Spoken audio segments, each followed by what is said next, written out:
Bonjour à tous les amis, j'espère que vous allez bien. Bienvenue dans ce LNDJ comme tous les matins, Day Trading Roadmap. On va regarder un petit peu les plans du jour. Donc voilà, c'est vraiment des plans. L'idée, c'est d'essayer de cadrer sa prise de décision, de mettre des niveaux sur lesquels il peut se passer quelque chose, des scénarios, un scénario plutôt safe, un scénario plutôt fun, et ensuite d'appliquer ces scénarios dans notre trading. Les amis, on va commencer par le DAX qui est toujours en phase de hausse, toujours en tendance haussière, mais on sent bien qui bloque un peu dans cette zone de polarité, en tout cas qu'il a peut-être besoin de consolider. En tout cas, c'est le sentiment qu'on peut imaginer quand on voit les 2-3 dernières bougies tout pile, un petit peu en surchauffe, comme on dit, mais pour l'instant, force est de constater que la tendance est toujours haussière.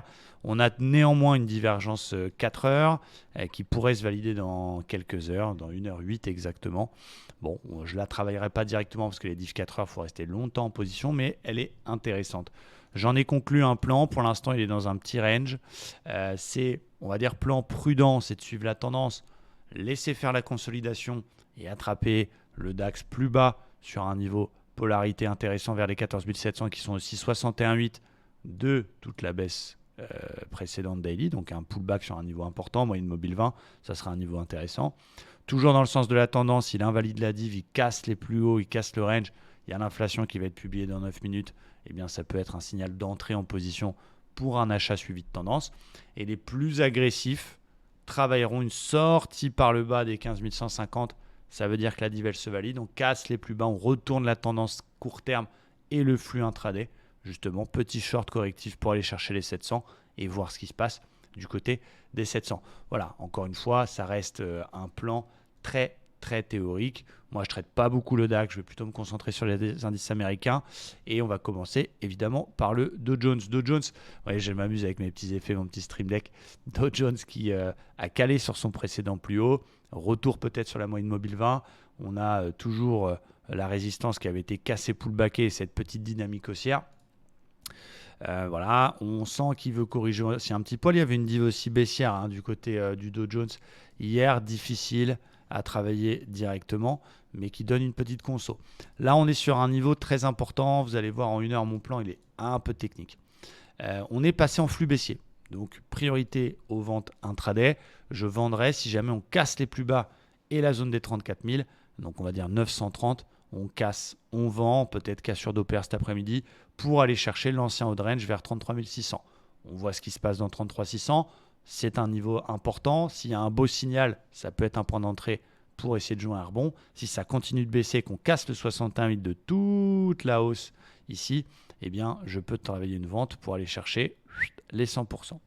À l'inverse, il tient la zone 900. Il nous fait une espèce de figure. Là, je crois qu'il y avait un début de TE, mais qui est un peu dégueulasse. Mais on verra ce qui va se passer à l'open. Eh bien, on peut essayer de travailler un rebond pour aller rechercher 34 400. Mais on sera à contre-flux, donc ce sera forcément un plan un petit peu fun.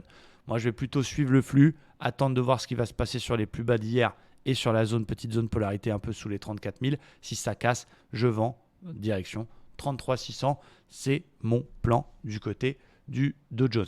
Du côté du Nasdaq, il est moins évident. Pourquoi ? Parce que, regardez le bordel. Il est en rebond technique, il avait bien rebondi dans la zone des 800, mais il est dans cette polarité un peu entre les 50 et les 61,8 vers 11 600 points. Il y a aussi l'oblique qui prend tous les points hauts long terme qui est juste au-dessus de sa tronche. Donc on sent qu'il veut se calmer un peu, il fait un peu comme les autres, mais je veux dire, c'est toujours aussi en intraday lui pour le coup, beaucoup plus que le Dow Jones. Il est toujours en flux haussier, mais voilà, il n'y a pas de conso, mais en même temps, ça s'arrête. Donc c'est difficile. Acheter maintenant, on a 61,8 de toute la dernière baisse au-dessus de la tronche, pas très chaud, et l'oblique, et vendre là, ça ne veut pas corriger.